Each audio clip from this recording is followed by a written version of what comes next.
Écoutez, nous devons nous débarrasser de John Jones. Pourquoi suis-je aussi radical?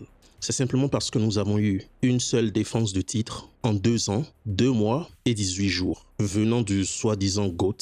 Le mec est en Thaïlande en train de boire des noix de coco et de tourner une télé-réalité à Enny Diaz, en train de renifler les cheveux de combattants russes sur des scooters, pendant que l'avenir de la division des poids lourds, Thomas Spinal, attend désespérément un combat pour unifier les titres.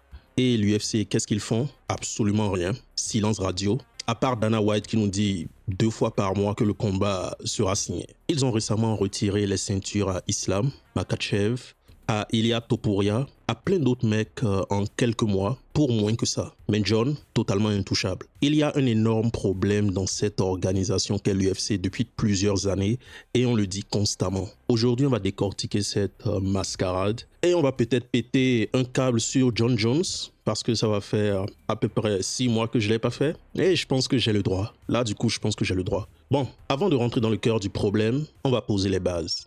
Histoire que tout le monde soit à jour, que tu suives l'UFC tous les week-ends ou que tu as vu juste passer 2 tweets de John Jones enivré au lait de coco en Thaïlande. Alors voilà la situation actuelle. En mars 2023, John Jones fait son retour historique à l'UFC après 3 ans d'absence pour affronter Cyril Gane. 3 ans d'absence qui avaient pour but d'éviter Ngannou, Blachowicz et Dominic Reyes. Il a déguisé tout ça en une prise de poids qui a clairement échoué vu la forme dans laquelle il s'est pointé pour le combat face à Gane. Donc il a gagné en 2 minutes chrono face à Cyril Gane qui a totalement foiré à mon avis parce que je reste convaincu jusqu'à ce jour que Gane avait tout pour le plonger dans une sauce extrêmement épicée. Donc il devient champion poids lourd. Bravo, rien à dire juste là. Mais depuis, plus rien, à part un combat face à un stipé retraité. Et si c'était juste ça, ça irait encore. Mais c'est tout le flot de tweets, de posts Instagram et le retournement de cerveau constant venant de lui qui rend toute cette situation très agaçante. Maintenant, de l'autre côté, on a Thomas Spinal. Et ce mec-là, ce n'est pas juste un prospect. C'est littéralement l'avenir d'une division qui n'a plus de grands champions depuis des années, voire une décennie. En novembre 2023, il prend un combat en short notice, affronte Sergey Pavlovich, l'un des mecs les plus dangereux de la planète, et il le plie en 69 secondes. Et ça, c'était pour le titre intérimaire poids lourd. Donc on a John Jones, champion officiel mais inactif, Thomas Spinal, champion intérimaire, actif et sans combat prévu depuis. Et là, on se dit, bah attends, normalement, quand tu as un champion intérimaire et un champion officiel, le combat suivant est pour réunifier les ceintures. Oui, dans 99% des cas, c'est ce qui se passe, sauf que là, ce 1% improbable, on y est en plein dedans. Et c'est ça qui rend la situation aussi absurde. Parce que pendant que la ceinture officielle dort dans un coin de la maison de Jonah Albuquerque, la division entière est bloquée. Aspinall est prêt depuis des mois. Les fans sont chauds, l'UFC a un combat monstrueux sous la main, mais ils ne font rien. Et ça, c'est un problème. Pourquoi c'est un problème? Parce que ce n'est pas juste un délai ou une pause. C'est un blocage complet de la division, la plus mythique des sports de combat, la catégorie reine que sont les poids lourds. Voyez-vous, quand le champion ne combat pas, c'est toute la chaîne qui se fige. Les autres combattants ne peuvent pas progresser, les classements stagnent et les rivalités s'éteignent. Chose qui devient très fréquente à l'UFC ces temps-ci. Et dans ce cas précis, le champion intérimaire lui-même, Thomas Spinal, est paralysé. Il est en pleine forme, il est dans le prime de sa carrière, il a gagné son titre de manière spectaculaire, mais il ne sait pas s'il va combattre dans 2 mois, dans 6 mois ou jamais.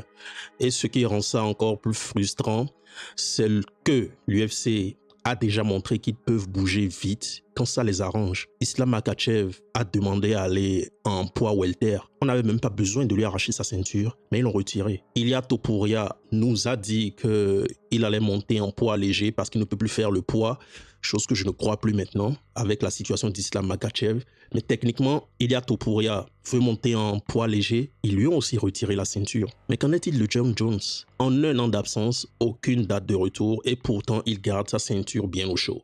C'est là qu'on voit un peu le 2 poids 2 mesures. Il y a des règles pour les combattants normaux et puis il y a des règles pour les superstars. Et en disant ça, je n'y crois même pas parce que le plus drôle est que John Jones n'est pas une superstar. il n'a jamais vendu 1 million de pay-per-view, il est loin d'être un exemple pour le sport et a un palmarès très discutable et controversé. Et franchement, même pour les fans de Jon Jones, ça devient absurde pour une fois qu'ils ne font pas preuve de mauvaise foi.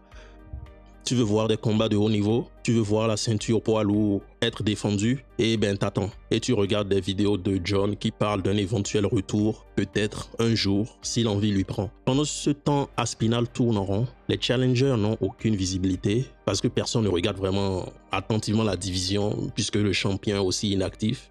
Et la ceinture officielle perd toute sa valeur. Et c'est pas juste un souci d'organisation, c'est une question de crédibilité sportive. Une ceinture non défendue, c'est une ceinture morte. Et si même l'UFC ne respecte plus la valeur de ces titres, alors comment veux-tu que les fans continuent d'y croire? C'est pour ça que ce blocage, il est beaucoup plus grave qu'il en a l'air. Surtout que l'UFC s'est souvent vanté de ne pas être comme la boxe. Parlons de Jon Jones. Parce qu'à ce stade, on ne peut plus dire que c'est juste un champion inactif. Jon Jones est un champion fantôme, littéralement. Depuis son combat contre Stipe, il est littéralement porté disparu dans les cages. Aucune défense, aucune date prévue et surtout aucune intention claire de revenir. Et c'est vraiment ce volet qui est très grave. Il nous dit que l'UFC connaît son plan. Au lieu de nous dire son plan, on reçoit des tweets maintenant en direct de Thaïlande à coup de « je me gave tous les jours, mais je perds du poids, c'est incroyable ». Honnêtement, on n'en a rien à foutre de ces tweets donc, ou d'anciens à Pattaya. Je sais pas pour vous, mais perso, rien à foutre. Frérot, t'es censé défendre une ceinture, pas tester des recettes de pad thai ou de crevettes à l'ail.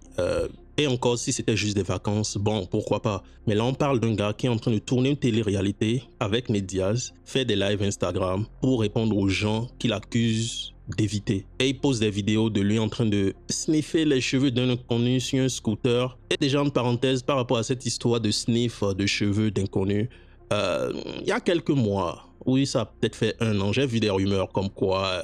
sur son orientation sexuelle, ce type de choses et tout. Moi, j'ai évité tout ça parce que pour moi, ce n'est pas pertinent. Ça ne fait aucun sens. Ce n'est juste pas le type de contenu pertinent, en fait, pour moi. Mais honnêtement, on te voit maintenant en train de sniffer les cheveux d'un autre gars sur un scooter. Écoutez, je ne suis pas la police... de l'entrejambe ou on ne sait pas trop quoi. Mais c'est juste bizarre. Reviens juste défendre ta ceinture. Bref, je vais m'arrêter là. Et on va continuer avec, Aspinall. Parce que Aspinall attend et Jon Jones, en bon Jon Jones, ne donne pas un seul indice sur un potentiel combat face à Aspinall. Pas une mention. Et même quand les journalistes lui posent la question, il évite son nom comme la peste. Il nous parlait de combattre Pereira après Stipe et il était là son plan en réalité. Battre un Stipe vieillissant, sauter son champion intérim et prendre un ancien poids moyen en poids lourd qui a 0 grappling en Pereira. Comme à son habitude, toute sa carrière a été de ramener des anciens poids moyens en poids lourd. Une fois de plus, merci Ankalaev pour nous avoir épargné ce vol en plein jour. Il parle de sa belle vie. Honnêtement, une fois de plus, rien à foutre. Bonne chance à toi, lâche la ceinture. Il nous parle même de combattre Daniel Cormier de 46 ans. Alors que quand Daniel Cormier était encore actif, il a dit face caméra, la vidéo est là, je cite, « Je ne veux pas combattre Daniel en poids lourd car il aura un trop gros avantage ». Bon, déjà qu'il a combattu à 28 ans Daniel Cormier quand ce dernier avait 36 ans. Aujourd'hui, 10 ans plus tard, il veut le battre à 46 ans en poids lourd. Et on apprend encore quoi? Depuis 2 jours, il y a une vidéo qui circule dans laquelle il dit « Je suis peut-être déjà à la retraite ». Et voilà pourquoi on doit se débarrasser de lui maintenant. On tourne en rond avec son histoire de l'UFC connaît mes plans et il devrait vous les partager. Une fois de plus, je vais répéter son plan. Son plan était de venir battre Cyril Gane et je pense vraiment que Cyril Gane avait tout pour le battre. Pour une quelconque raison, Cyril Gane s'est foiré. Ensuite, il voulait battre un Stipe qui avait clairement pris sa retraite. Le gars avait combattu quoi en 2021. Ça faisait pratiquement 4 ans qu'il n'avait plus combattu. Ensuite, son plan c'était de sauter, de choper Pereira. Et ensuite prendre sa retraite et nous raconter sa vie comme il est en train de le faire. Et c'est Big Ankalaev qui a foiré ses plans. Merci Ankalaev. Donc là, l'UFC bien sûr essaie de le forcer parce que sûrement il a dû leur dire même depuis Cyril Gane qu'il allait rester et défendre. Et l'UFC est un peu dans une position délicate parce que l'UFC est en train de renégocier ou va renégocier dans moins d'1 an leurs droits télé. Donc ils ont besoin d'avoir de gros combats dans leur sac pour venir à la table de négociation. Et comme ce gars leur avait dit, ouais, je vais te défendre et tout, ils sont en train de lui dire sûrement combien tu veux. On va te donner ce que tu veux. Je suis même sûr qu'actuellement, l'histoire, ce n'est même plus une histoire d'argent, une histoire de 30 millions. Je pense que l'UFC est peut-être dans une position où ils se disent, OK, on va juste lui payer ce qu'il veut. Et on va faire le combat face à Tom Aspinall parce que c'est le combat à faire. Mais John ne veut pas. Il est là, le fameux plan dont il nous parle. Donc il a sûrement dû leur dire, bon écoutez, moi je prends ma retraite, je pars. Et l'UFC est un peu désespéré, elle essaie de forcer. C'est peut-être ce qui est en train de se passer. Ou son plan c'est juste d'avoir Tom Aspinall à l'usure et Tom va craquer, prendre un autre combat et derrière il va venir prendre un autre gars ou on ne sait pas trop quoi. Il va même peut-être littéralement reprendre Pereira, même si Pereira n'a pas sa ceinture. Il va essayer de créer un narratif et essayer de reprendre Pereira derrière. Et dans toute cette histoire, il y en a un qui paye l'addition, sans avoir rien demandé, et c'est Tom Aspinall. Ce mec a littéralement fait tout ce que l'UFC attendait de lui. Il a fait tout ce que l'UFC attend d'un combattant et d'une potentielle superstar. Parce qu'il a vraiment le potentiel, Tom Aspinall. Il a pris un combat en short notice contre un monstre comme Sergey Pavlovich.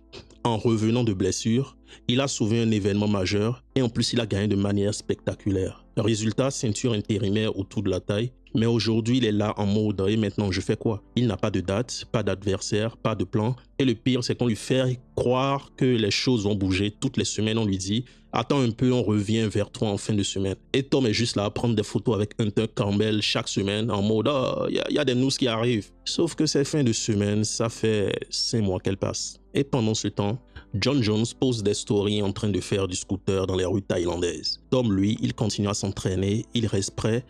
Mais à quoi bon? Tu ne peux pas rester en camp d'entraînement perpétuel, sans perspective, sans motivation claire, sans objectif concret. Ça agit sur le niveau de motivation, tout ça. Et il faut aussi le dire, c'est dans ces moments-là que les carrières se brisent, soit mentalement, soit avec des blessures. Tu es en pleine forme, tu es dans ton prime, tu es censé construire ton héritage, faire de l'argent, enchaîner les victoires, mais non. Tu tournes en rond pendant que le champion officiel en griffe sniffe les cheveux de gars inconnus sur des scooters et te gosse comme un ex toxique. C'est pas juste frustrant, c'est du sabotage sportif. Oui, c'est du sabotage sportif.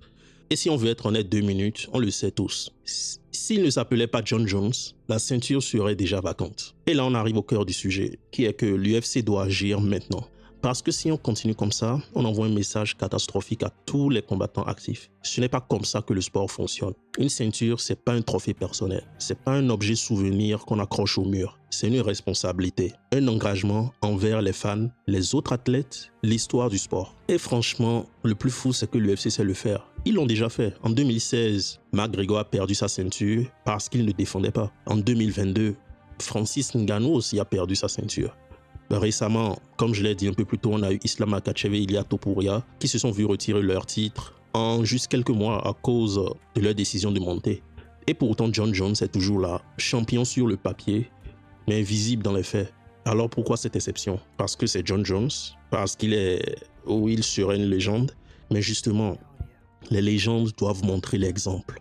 Georges Saint-Pierre a lâché la ceinture après sa victoire face à Bisping quand il a su qu'il ne pouvait pas la défendre. Il n'a qu'en MMA qu'on a des légendes qui se comportent comme Jon Jones. Retirer la ceinture à Jon Jones, ce n'est pas une punition, c'est une remise à niveau logique. Et ça permettrait enfin à la division poids lourd de respirer. Ça donnerait à Tom Aspinall le vrai titre qu'il mérite. Ça ouvrirait des opportunités pour d'autres combattants et surtout ça redonnerait du sens au titre UFC. Parce que si une ceinture ne garantit plus l'activité, ne garantit plus le mérite, ne garantit plus une confrontation entre les meilleurs, alors à quoi bon? Il est temps que l'UFC montre que le sport passe avant les individualités. Et franchement, ils n'ont jamais été aussi proches de devoir faire ce choix. Parce que la suite du calendrier se remplit, les fans s'impatientent et Tom Aspinall n'attendra pas éternellement. Et ce serait vraiment un gâchis s'il se démoralise, continue et perd ensuite. Je veux vraiment savoir ce que vous pensez, si tu as aimé cette vidéo ou que tu en as marre comme moi de voir cette situation tourner en rond. Pense à t'abonner, à liker, à partager, ça aide énormément à faire circuler le message parce qu'au fond, on veut juste voir les meilleurs combattre. On ne veut pas des titres qui dorment dans des placards. On se retrouve très bientôt pour la suite et d'ici là, Jon Jones libère la ceinture.